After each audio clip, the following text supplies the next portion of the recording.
करता हूँ। आज हमारे नमस्कार, मैं देव मदान, देव इंडिया लाइव में आपका स्वागत। हमारे साथ हैं किसान नेता डॉक्टर शमशेर सिंह।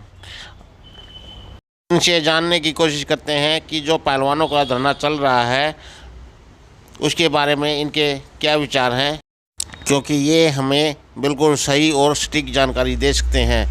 ये लगातार अपनी नज़र इस धरने पर बनाए हुए हैं। जानते हैं डॉक्टर साहब से। पहले आपके दर्शकों को नमस्कार। ग्राउंड जीरो रिपोर्ट से पूरे किसान आंदोलन को आपके चैनल ने कवर किया है, और जिस तरह से आप जंतर मंतर को कवर कर रहे हैं, अब खिलाड़ियों के साथ जिस तरह की ग्राउंड रिपोर्टिंग कर रहे हैं, आपके चैनल को मैं साधुवाद देता हूं। तो डॉक्टर साहब, मैं ये पूछना चाह रहा हूँ, आपकी लगातार नजर बनी होगी, पहलवान ये मतलब धरने पे बैठे हुए हैं, आप इनको कितना सही मानते हैं, कितना गलत मानते हैं? कई तरह की बातें चल रही है ना, इसलिए मैं आपसे पूछ रहा था, ये सही बैठे हैं या इसमें कोई खामियाजा आपको नजर आ रहा है?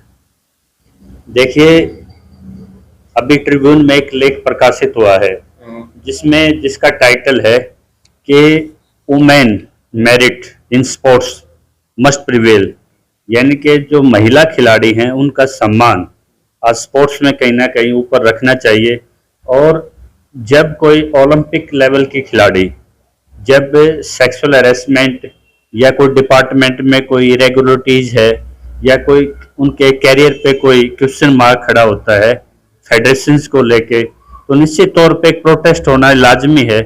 तो इस सूरत में सबसे पहले जो फेडरेशन के अध्यक्ष हैं, और जब भी कोई खेल में कोई राष्ट्र आगे बढ़ता है तो उस देश के जो विजनरी नेता होते हैं, प्रेसिडेंट होते हैं, प्रीमियर होते हैं, प्रधानमंत्री जी कह लो, उनके संरक्षण में खेल संस्थाएं फलती फूलती हैं।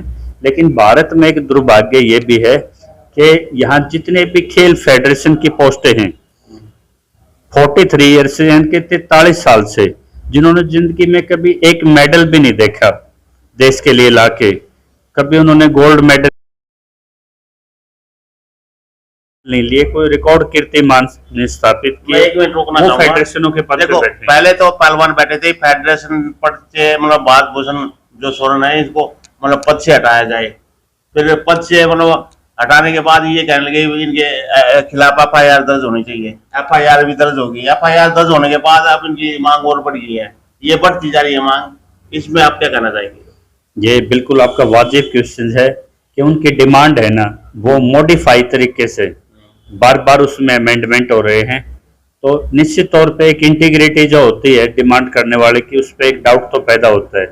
और एक बड़ा क्वेश्चन ये भी उठता है कि इतने लंबे समय तक आपका कैरियर था और इंटरनेशनल प्लेयर्स पे इस तरह के जो एलिगेशंस हैं, such type of nature of sexual harassment at working place, तो ये किसी अनपढ़ पे या फोर्थ क्लास पे या किसी इनकेपेबल महिला का तो समझ में आता है, लेकिन जो कोच लेवल पे और इंटरनेशनल पहलवान हैं उन पे इस तरह के एलिगेशंस, ये अपने आप में, और इसकी टाइमिंग कर्नाटक चुनाव से पहले।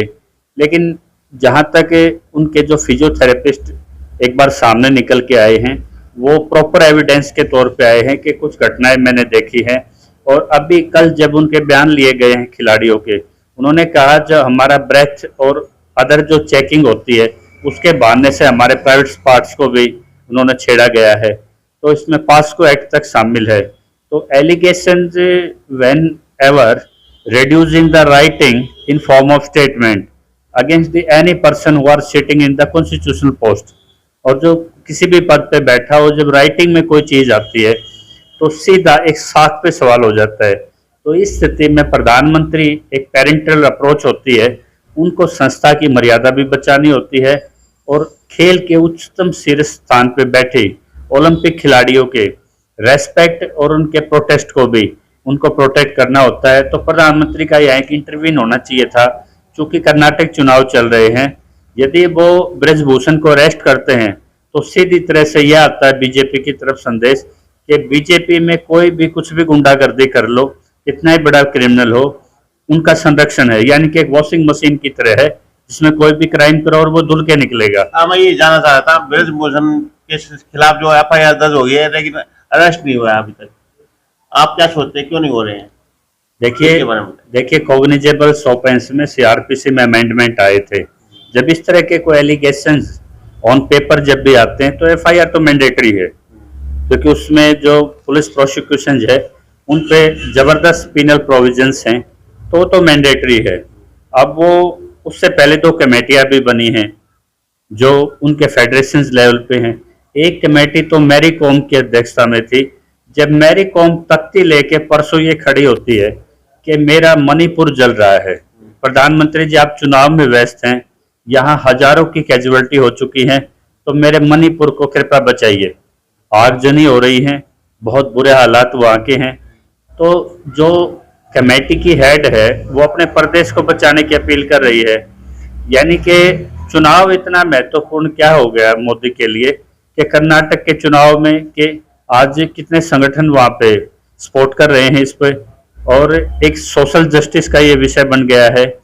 इसकी जड़ में जहाँ तक जानना चाहता हूँ, मैंने जो समझा है, जो वर्ल्ड अपना जो कुश्ती फेडरेशन है, पहले क्या था कि कोई भी खिलाड़ी जो एक बार इंटरनेशनल खेल जाता था, अगली इवेंट में जैसे सुशील पहलवान का एग्जांपल देखिए, वो सीधा बगैर उसमें ट्रायल के, बगैर कैंप अटेंड किए, सीधे उनको वो इंटरनेशनल इवेंट खिलाई जाती थी। लेकिन 80% हरियाणा से मेडल्स आ रहे हैं, और ये भी एक बड़ा सवाल है कि 43 साल तक जिनके एक भी मेडल नहीं आए वो फेडरेशन के बड़े पदों पर इसीलिए वो काबिज हैं आज तक, क्योंकि उनको पॉलिटिकल संरक्षण है, जिन्होंने खेल का ज्ञान नहीं है। तो ये जो मैंने बार बार कहा था कि जो ओलंपिक के मेरिट खिलाड़ी हैं उनको उन पदों पे होना चाहिए, ना कि राजनीतिक लोगों को। तो उन्होंने जब अपने पदों पे खतरा दिखाई दिया तो उन्होंने बदलाव कर दिए सीधे कि अब कोई भी खिलाड़ी है वो अपने स्टेट से भी खेल लेगा, वो नेशनल भी खेल लेगा, और वो कंटिन्यू सारी बाउट्स को क्लियर करते हुए, ट्रेनिंग सेशन करते हुए, तब वो इंटरनेशनल उसके लिए जाएगा। और खिलाड़ियों का एक स्टैंड इसमें यह है कि आप नेशनल खिला लीजिए, जो भी बेस्ट प्लेयर उस वेट में आता है रेसलिंग में, आप हमें उससे भिड़ंत करा दीजिए। यदि वो खिलाड़ी हमें डिफीट करता है तो वो चला जाएगा ओलंपिक में, और अगर हम बेस्ट जो निकल के आता है नेशनल से, यदि ट्रायल में हम उनको हराते हैं तो हम सीधा बाहर इंटरनेशनल अच्छा डॉक्टर साहब, जैसे पिछले दिनों में मतलब ये पीटी ऊषा भी आई यहाँ पे, लेकिन उनको भी मतलब पहलवानों ने एक्सेप्ट नहीं किया। देखो, पहलवानों ने उनका बहुत अच्छे से स्वागत किया। नहीं, ऐसा तो नहीं लगा, मीडिया में तो ऐसा दिखाई नहीं ये दिया। आपको गलत जानकारी है। पहलवानों के पास वे बैठी भी हैं। एक बहुत बड़ा एग्जाम्पल पीटी उषा ने सेट किया है। खेल फ्रेटर्निटी एक बहुत जबरदस्त चीज है भाईचारा की, जिन्होंने पसीना बहाया है। एक एथलीट, एक स्पोर्ट्समैन दूसरे स्पोर्ट्समैन के लिए बहुत बड़ा मार्गदर्शक होता है, मदद भी करता है। देखो, ये एक मैं तो बहुत बड़ी बात समझ रहा हूँ जो पीटी उषा उठ के यहाँ तक आई है इन पहलवानों के आप ये साथ। देखिए, ओलंपिक फेडरेशन की हेड, उसको एक मदर फिगर में देखा जाता है स्पोर्ट्स फ्रेटर्निटी में। यदि उन्होंने कहा कि अगर कोई इस तरह की आपके साथ बच्चों घटना हुई थी, आप मेरे पास आते, क्योंकि उसकी फेडरेशन रेसलिंग फेडरेशन से ऊपर है, वो ओलंपिक फेडरेशन की ये हेड है। जो बयान था जब कि आप मेरे पास आते, ये पहलवान तो गलत ले रहे थे ना। मैं कह रहा हूँ, उनका कहना यह था कि आप मेरे पास एक अपॉर्चुनिटी, मुझे मौका देते, और यदि पहलवान किसी वजह से बैठ के वहां पे धरने पे, तो वो खुद चल के आ गई पहलवानों को सपोर्ट देने के लिए। तो एक बहुत बड़ा उनका एक ये बड़ा दिल था। जब उनके पास वो हेड है आज इंडियन ओलंपिक एसोसिएशन की, जब खिलाड़ी किसी वजह से नहीं जाए तो वो खुद पहुंच गई। लेकिन जो वहां बैठने वाली कई महिलाएं थी या जिनको इस चीज का ज्ञान नहीं था, अरे आपके मुद्दे के साथ प्रेसिडेंट ओलंपिक एसोसिएशन हेड उठ के आ रहा है खुद, तो आपकी एक मॉरल विक्ट्री होनी चाहिए थी। आप उनको कोई रिप्रेजेंटेशन दे सकते थे कि आप प्रधानमंत्री तक हमारी ये बात पहुंचाइए, तो एक बड़ा माध्यम हो सकती थी। किसी न किसी एजेंसी के माध्यम से तो इसका हल निकलना है। वो ये तो निकलना नहीं कि जो सड़क पे बैठे हैं डंडे झंडे लेके उनसे निकलना है, या किसी गांव की पंचायत में निकलना है। तो वो निकलना तो किसी अथॉरिटी के थ्रू है। तो उन्होंने एक मौका दिया था कि भाई अगर पहलवान किसी वजह से नहीं आ रहे तो मैं आ रही हूँ। तो आज मैंने कहा है, जो कमर्शियल एंगल है हर एक फेडरेशन में, अमित शाह के बेटे ने कभी बैट क्रिकेट बल्ला, उसको पता नहीं फॉरवर्ड लेग कहाँ पे होता है, फ्रंट फुट कैसे खेला जाता है, थर्ड मैन कहाँ खड़ा होता है, जिनको एबीसी तक नहीं पता। उसमें फेडरेशन में पैसा था तो उन्होंने सीधा फेडरेशन में उसको क्रिकेट फेडरेशन में बिठा दिया। इसी तरह से जो पॉलिटिशियंस हैं, दीपेंद्र हुड्डा, उनको कौन सा ऐसा गेम में उन्होंने ओलंपिक खेला हुआ है, आज चौटाला परिवार से फेडरेशन में काफी बड़े पदों पे रह गए।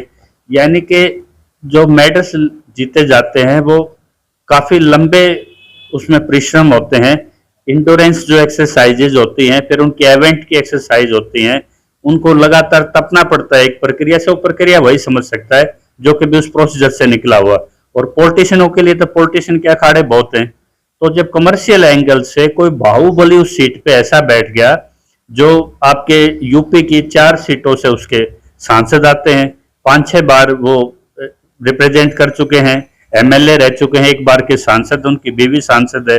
तो बीजेपी को जब कर्नाटक चुनाव में यदि वो उनको अब अरेस्ट करते हैं तो एक मैसेज ये जाता है कि भाई बीजेपी ने संरक्षण दे रखा है अपराधियों को और महिलाएं सुरक्षित नहीं है। और दूसरा, पहलवानों ने गलती ये कर दी, जब आंदोलन कोई लड़ा जाता है, जनता से मदद ली जाती है, तो कोर्ट को बीच में नहीं लाना चाहिए। जब सर्वोच्च न्यायालय में यदि आपने कोई पिटीशन डाल दी तो प्रधानमंत्री कहेगा आप भी सम्मान करते हैं कोर्ट का, मैं भी सम्मान करता हूं, जो फैसला होगा उसका मैं भी सम्मान करूंगा, आप भी करेंगे। तो सुप्रीम कोर्ट ने एक बड़ा अच्छा नजीर पेश किया है। एक बड़ा चेहरा था इसमें, उसके खिलाफ FIR दे के एक सिग्नल दे दिया। और जो टेरिटोरियल जुडिक्शन जो बोलते हैं लॉ में, जो ओरिजिनल जुडिक्शन, उन्होंने कहा कि अगली जहां से संबंधित ये मामला है उसी टेरिटोरियल जुडिक्शन में आप जाइए, आगे का वहां पे इसका जो भी होना है। और वहां बैठे बैठे पहलवानों की स्टेटमेंट भी रिकॉर्ड हो रही है। अच्छा डॉक्टर साहब, आप खुद किसान हैं, इसमें किसान नेताओं का क्या मतलब योगदान रहेगा, मैं ये भी जानना। किसान नेताओं से ये योगदान रहेगा, आज जो ये फोगाट बहने और ये जो डीजे पे गाना गा के नाचती थी, दुष्यंत तेरे में दिखे देवीलाल, और जो भी ठुमके लगाती थी, आज दुष्यंत चौटाला कहाँ बोले उनके पक्ष में। आज जो बबीता फोगाट और जो दंगल मूवी बनाने वाले आमिर खान करोड़ों रुपए इनके नाम से वो बटोर ले जाते हैं इंडस्ट्री में, तो आज वो कहाँ पे बोल रहे इन पे। आज समय इसी चीज का है कि ये किसान परिवारों से निकली हुई हैं। और मैं ये तो पूछ रहा हूँ, किसान जो नेता है इनका कितना वो समर्थन करेंगे, कितना सहयोग देंगे किसान नेता का और खाप का, उनका जो भी सपोर्ट है इसमें, वो भावनात्मक तो है ही है। उस समाज से, उस परिवार से भी निकल के आए हैं, खेतों से निकल के आए हैं, गरीब किसान परिवारों से निकल के आए हैं, मेहनत का अक्षेत्र से निकल के आए हैं। खाप और किसान संगठन हमेशा न्याय के पक्ष में होते हैं। और जबकि एक बार इन्होंने पहले धरना दिया था, उस टाइम इन्होंने खाप नेताओं की उपेक्षा की और किसान नेताओं की भी उपेक्षा की। उन्होंने हाथ जोड़ के जब ये माफी मांगी कि हमें न्याय दिलवाइए, हमारे साथ गलत हो रहा है, हम यहाँ बैठ भी नहीं पा रहे, तब किसान नेता और खाप नेताओं को वहां जाना पड़ा। लेकिन मैं कह दूं, कोई भी खाप नेता या कोई भी किसान सरकार से सिर्फ यही मांग करता है कि प्रधानमंत्री इसमें दखल दें, और जो भी आपकी एजेंसी जिसमें बनी हुई हैं, जो जांच एजेंसीज हैं, चाहे उसमें पुलिस कह लो या हैरेसमेंट के लिए कोई कमेटी, स्क्रीनिंग कमेटी कह लो, जो भी है, आप प्रॉपर वो मेथड लीजिए। इन पहलवानों को, स्पोर्ट्समैन को आप अपने फेवर में लीजिए कि आपके साथ न्याय होगा। सड़कों पे अगर यदि किसी देश के ओलंपिक बैठ के अगर किसी भी ग्रीवेंस के लिए भी चाहे क्यों ना हो, या तो इनके एलिगेशन इन प्राइवेट और पर्सनल नेचर हैं, तो उनको सरकार अभी तक ये सिग्नल नहीं दे पाई, कोई भी सरकार का कैबिनेट मंत्री, कि आपके साथ यदि कुछ गलत हुआ है तो हम उसको प्रायोरिटी पे उसकी मांग करेंगे। जबकि बयानबाजी और नेशनल मीडिया सारा ब्रिजभूषण और उसके पक्ष में ही प्रचार कर रहा है। होना तो ये चाहिए था कि उनकी स्टेटमेंट अगले दिन आ जानी चाहिए थी, खेल मंत्री को धरने पे पहुंच जाना चाहिए था। और जो ये जंतर मंतर पे मतलब ये धरना धर रहे हैं और ये जो मार पिटाई हुई है 2 दिन पहले, इसके बारे में आप क्या कहेंगे? देखिए, बहुत गलत हुआ है। आप देखोगे, एक सरोहा है, कॉमनवेल्थ में भी वो 86 kg में रहा है। जब वो मिलने के लिए करनाल से आ रहा था, उनको नरेला में जिस तरह पुलिस ने उनके कॉलर पकड़े, इंटरनेशनल पहलवानों के जिस तरह सर फोड़े जा रहे हैं, ये कहीं ना कहीं आक्रोश पैदा कर रहा है उस किसान वर्ग में भी, उस खापक क्षेत्र में भी। और यही कारण है कि सोरम में परसों सोरम एक हेडक्वार्टर है सर्व खापी पूरे देश की, जब वहां से सिर्फ यह ऐलान होता है कि ओलंपिक खिलाड़ियों को अगर रात को सर फोड़े जाते हैं, उनके कपड़े खींचे जाते हैं, दिल्ली पुलिस में जो शराब पी के नशे में उनके साथ मोलेस्टेशन करते हैं, उन खिलाड़ियों, उन गिल्टी अफसर को प्रोटेक्ट किया जाता है, तो उनकी पहले से ही मांग है। नहीं, ऐसा भी देखने में आया, वहाँ जो महिला पहलवान थी उनके साथ भी बदतमीजी हुई है। वही तो खाप ने इसी चीज पर चिंता जताई है कि भाई आप इनके साथ न्याय कीजिए, लेकिन अगर वो पीसफुल बैठे हैं तो इस तरह की अभद्रता करने का आपको कोई अधिकार नहीं हमारे बच्चों के साथ। तो 7 तारीख का एक बड़ा, कल के लिए एक बड़ी कॉल हुई है। हाँ, तो मुझे पंजाब- लगता है कि ये जो आंदोलन है और ज्यादा भड़क सकता है। मुझे लगता है कि आपको कल क्या लगता है? कल पंजाब से जितनी आने वाली ट्रेन होंगी वो फुल होंगी। जोगिंदर उग्रा बहुत बड़ा संगठन है और हजारों की संख्या में महिलाएं, और सिखों का वहां गुरुद्वारा चलता है, और खापों का हेडक्वार्टर से ऐलान हो चुका है कि चलिए दिल्ली। तो ये माहौल उस नेशनल मीडिया ने भी बनाया है, और मोदी के नाम से अब उन पर ठप्पा लग चुका है। मोदी की एक लाइन भी इस पे नहीं आई। उन्होंने ये भी नहीं कहा कि मैं इस मैटर में देखूंगा। तो ऐसा तो नहीं कि ये कोई छोटी घटना है, ये पूरे देश में स्पार्क की तरह चल रही है। और ये देखो कि ब्रजभूषण ने जितने भी स्टेट फेडरेशन के हेड थे उनको एक सोने का कड़ा और हैरियर लेवल की गाड़ियां भी डिस्ट्रीब्यूट कर दी हैं। और एक उन्होंने कहा कि लॉबिंग इस तरह कर दो कि कोई भी स्टेट का खिलाड़ी इन खिलाड़ियों के पक्ष में ना बोले। और जो भी, जैसे आपका ये नांदल है जो हरियाणा से फेडरेशन हेड है, उसकी भाषा बदल गई है। तो जैसे इनको पैसे से मैनेज किया जा रहा है, तो इसका मतलब खतरा तो उनको लग रहा है कि निष्पक्ष जांच हुई तो तेरा पद भी जाएगा। तो इस तरह के, जैसे कोई पैसे से आप तोड़ने की कोशिश करते हैं, नेशनल मीडिया से तोड़ने की कोशिश करते हैं, तो ये एक तरह से इनजस्टिस हो रहा है। हरियाणा जब 80% का एक राइट है, तो वो मेडल एक बयान आया था ब्रजभूषण का कि मैं अपने जो मेरे जो समर्थक है उनको इशारा करने को तो वे पहुंच जाएंगे वहां पे। देखिए, ये इसके बारे में क्या कहेंगे? ये बिल्कुल संभावना है कि तो विश्व ये तो है, ये खुला एक चुनौती होगी ना लड़ाई की, आपस में ये भिड़ जाएं पहलवान और ये। हिंदू राष्ट्र घोषित करने के नाम से वहां पे एक धरना लगाने की उनके सामने कोशिश भी की गई है। और जिस तरह से सोशल मीडिया की आवाज आप जैसे यूट्यूबर्स उठाते हैं, उनकी आवाज को दबाने के लिए नेशनल मीडिया से उनको ट्रोल कराया जाता है, खिलाड़ियों को ट्रोल कराया जाता है, ये एक्टिविस्टों को ट्रोल किया जाता है। दिल्ली यूनिवर्सिटी में यदि कोई प्रोटेस्ट करते हैं उनको डिटेन किया जाता है, घसीटा जाता है। टिकरी बॉर्डर पे जिस तरह 3-4 बजे खापों को रोका गया, उनसे भी एक गलत संदेश जाता है। तो सरकार बातचीत ना करके जिस माध्यम से फेडरेशन के अधिकारी पैसे से, प्रलोभन से, और खिलाड़ियों की ये गलती है। यदि आपने कोर्ट में कहीं आपने इंटरवीन कर दिया, तो जो राइट ऑफ एक्यूज्ड है ब्रजभूषण के, वो आज बाहुबली भी है, आर्थिक रूप से सक्षम भी है, और बीजेपी कहीं ना कहीं चुप रह के देश का शीर्ष नेता उसमें एक पार्टी बन के बैठा हुआ है जिसको निर्णायक बनना चाहिए। तो निश्चित तौर पे जो अधिकार एक्सक्यूज के बनते हैं, चाहे एंटिसिपेटरी बेल का हो या कुछ भी, वो राइट्स भी सारे वो एक्सरसाइज करेगा। लेकिन अगर विशुद्ध रूप से यह आंदोलन के रूप में सवाल होता है, 80% अगर ट्रॉली हरियाणा मेडलिस्ट लाता है। हरियाणा के 2 ओलंपिक तो आज भी ऐसे जिंदा हैं, बहादुर सिंह है, संत कुमार तैलान है, जो मेडल्स लाए हैं और जिनके रिकॉर्ड्स आज भी ओलंपिक में, लेकिन आज तक उनको किसी फेडरेशन के पद के लिए इनवाइट नहीं किया गया। तो यदि उस स्टेट का कोई सक्षम अधिकारी या कोई खिलाड़ी इस तरह के अधिकारी पद पे आना चाहता है, तो वो अन्याय नहीं है। लेकिन उसके लिए तो रास्ता तब होना चाहिए जब उन खिलाड़ियों को सम्मान मिलेगा।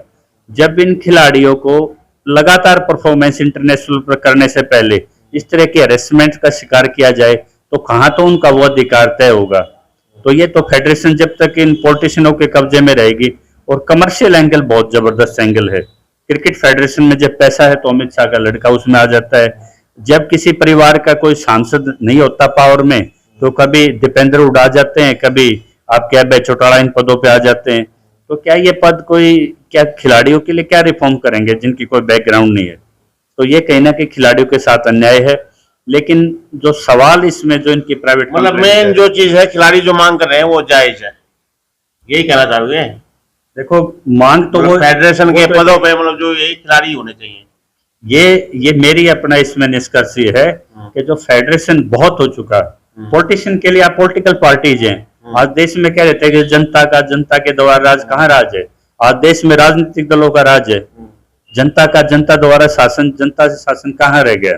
तो इसी तरह यदि खिलाड़ियों को अगर आपने अपब्रिंग करना है, उनको इंफ्रास्ट्रक्चर बनाना है, या उनके लिए अलग से कोई अप्रोच करनी है ट्रेनिंग की, या खिलाड़ी ज्यादा मेडल कैसे लाए, तो वो खिलाड़ी जो एक्सपर्टाइज जिन्होंने पूरी उम्र लगा दी, उनको एडमिनिस्ट्रेटिव ट्रायल मिलनी चाहिए, या उन पॉलिटिशियनों को मिलनी चाहिए जिनको किसी वजह से चुनाव नहीं जीत पाते, और जो अंदर खाते सेटिंग करके एक पैसे कमर्शियल एंगल से पैसा लूटने के लिए इन पदों पे बैठ जाते हैं।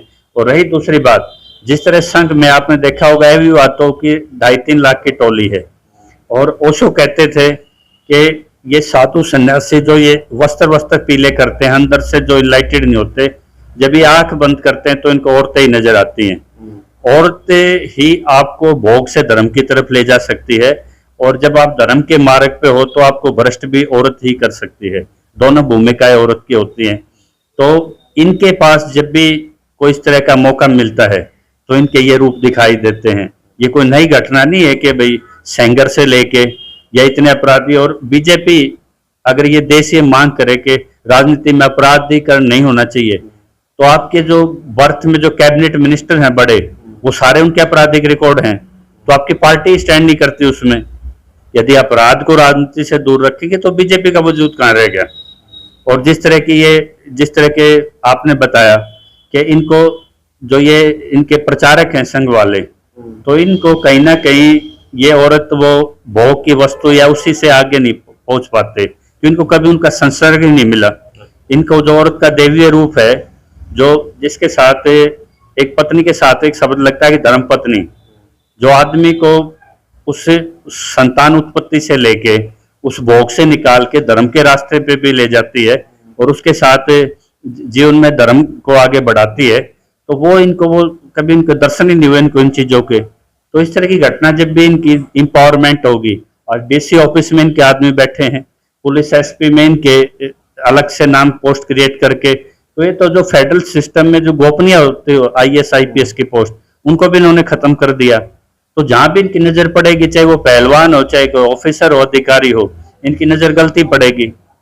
तो जब इस तरह की समस्या आ जाए तो पूरे देश में एक ये मैसेज जा रहा है कि भाजपा उन अपराधियों को भी संरक्षण कर रही है जो समाज की या देश की जो बेटियां जो नंबर 1 पे होती हैं, उनके साथ भी अगर सुनवाई नहीं हो रही तो समाज इसलिए उनके साथ खड़े होने पे मजबूर है। लेकिन समाज की भूमिका इसमें बाहर से सपोर्ट करने की रहेगी। अंतिम फैसला उन खिलाड़ियों को लेना है। आज उनके कैरियर हैं, कोई रेलवे में है, कोई एयरलाइंस में है, वो कोच भी हैं। नेक्स्ट स्टेप भी जब भी वो इससे बाहर निकलेंगे तो उनके पास कितना उज्जवल है देश को देने के लिए, तो वो कैरियर भी उनके मेरी दिल से इच्छा है कि ऐसे खत्म नहीं होने चाहिए। तो खाप की भी इच्छा है कि ये खिलाड़ी आगे भी खेल लें, नए ओलंपिक भी पैदा करें, इनके कैरियर भी सुरक्षित रहें, ताकि ये खिलाड़ी एक दिन में पैदा नहीं होता, कई साल लगते हैं, पूरी टीम लगती है, फिजियो की लगती है, क्लिनिकल साइकोलॉजिस्ट भी साथ होते हैं, बहुत बहुत कुछ दम कम लगता है। तो वो बचाना चाहते हैं। वो क्या लगता है आपको, खिलाड़ी अपनी मांग मनवा पाएंगे सरकार से? देखिए, जब वो बैठे थे तो बड़ी एक आशा के साथ बैठे थे, लेकिन जिस तरह के प्रयोग उन पे हुए, जो पीड़ा हुई है, या जो गांव में बैठे दूर एक आदमी को पीड़ा हुई है, जब आप इंटरनेशनल लेवल के पहलवान को पुलिस वाला गर्दन से पकड़ता है, उसका अपमान करता है, या आप ये लगा लो अंडर इन्फ्लुएंस ऑफ अल्कोहल कोई महिला खिलाड़ियों को इस तरह घसीटता है, दिल्ली यूनिवर्सिटियों में बच्चों को जिस तरह घसीटा जा रहा है, दिशा रविश जिसने एनवायरमेंट के लिए काम किया, पूछना चाहूंगा साथ इस तरह बुरा किया इन्होंने आपसे। जैसे ये जो धरने पे मतलब पार्टियों का सहयोग हो रहा है, कभी मतलब आम आदमी पार्टी की चली गई, कभी प्रियंका गांधी चली गई, ये सब ड्रामेबाजी है। मुझे कहने में कोई संकोच नहीं ड्रामेबाजी तो है, पर इसका असर पे मतलब गलत हो रहा है या ठीक हो रहा है? देखिए, इससे अगर ये आंदोलन का रास्ता लेना चाहते हैं खिलाड़ी तो गलत हो रहा है। तो नहीं जाएंगे परवानी ऐसे चक्रों में? देखो, ये एक इसका पहले भी ये ऐसी गलती इसका डार्क फेज है। ये जो ये पॉलिटिशियनों की एंट्री हो रही है, इसको डार्क फेज मानता हूं मैं। आप ही देखिए, केजरीवाल दिल्ली में बिजली विभाग उसके पास है, वो 1000 आदमियों के लिए व्यवस्था कर सकता है पानी बिजली की। जब खिलाड़ियों को मैंने देखा उनसे बात करके, उनके टॉयलेट में पानी की सप्लाई काट दी गई है, जो सामने शौचालय बने हुए हैं। लाइट भी कट जाती है, लाइट भी जब एक बार जोड़ने की कोशिश की, रात को लाइट भी कट दी जाती है। हम जिस पुलिस का इसलिए सम्मान करते हैं कि वो जनता की सुरक्षा के लिए है। तो ये पुलिस ने जिस तरह की पिछले 5-6 साल के शासन में दिखाया है, एक जंजीर से बंद है, उस पालतू कुत्ते से ज्यादा उसकी इमेज नहीं रही, जिसपे मकान मालिक इशारा करके किसी के पीछे भी दौड़ा देता है। उसको उन आदेशों को पालना करना चाहिए जो संवैधानिक आदेश हों। लेकिन यदि खाली किसी को कुचलने के लिए, किसी को जैसे ये छोटे मोटे ये पीटी मैटर साथ में लेके कि आप बाथरूमों की पानी काट दिया, लाइट काट दिया, उनको जैसे मोलेस्ट कर दिया, लेकिन ये दिल्ली शासन पुलिस का तो दुरुपयोग काम नहीं है ना। ये शासन का दुरुपयोग है। और रही जो कहते हैं कि मैं तुम्हारे साथ हूँ सीना ठोक के, जब केजरीवाल कहता है, अरे तू 1000 आदमियों का इंतजाम कर सकता है या पानी बिजली का, और तेरे को 7-8 पहलवानों का तेरे से इंतजाम नहीं रहा कि उन्होंने चुटकी लिए खाली मोदी तेरे राज्य में FIR के लिए सुप्रीम कोर्ट जाना पड़ा। लेकिन उन्होंने कभी स्टेट लेवल पे जो खिलाड़ी हैं, क्या उनको दिल्ली स्टेट से उनको कोई ग्रीवेंस नहीं है? क्या उनकी कोई पेंडिंग इस तरह की कंप्लेंट्स नहीं है? तो ये अपने गिरेबान में नहीं जागते। इसी तरह जो पॉलिटिशियन इस चीज का माइलेज लेना चाहते, इसलिए मैं दावे के साथ कहता हूं कर्नाटक चुनाव जब तक फारिग नहीं होता, इस पे जो हाई कमान है बीजेपी की, उधर से मुझे नहीं लगता कि वो अपने चुनाव को इसमें कोई प्रभाव डालने देगी, कोई बिगाड़ खाता होने देगी। चुनाव तक ये विपक्ष जिस तरह के इसमें बार बार दखल दे रहा है, खिलाड़ियों का मुद्दा और मांग पीछे खिसकती जा रही है। ये एक इसका दुर्भाग्यपूर्ण पहलू है। खिलाड़ियों की निष्पक्ष जांच होनी चाहिए, उनको अश्योरेंस में लेना चाहिए प्रधानमंत्री को। चलो ठीक है डॉक्टर साहब, बहुत बहुत धन्यवाद आपका, हमारे चैनल पे आए आप। नमस्कार।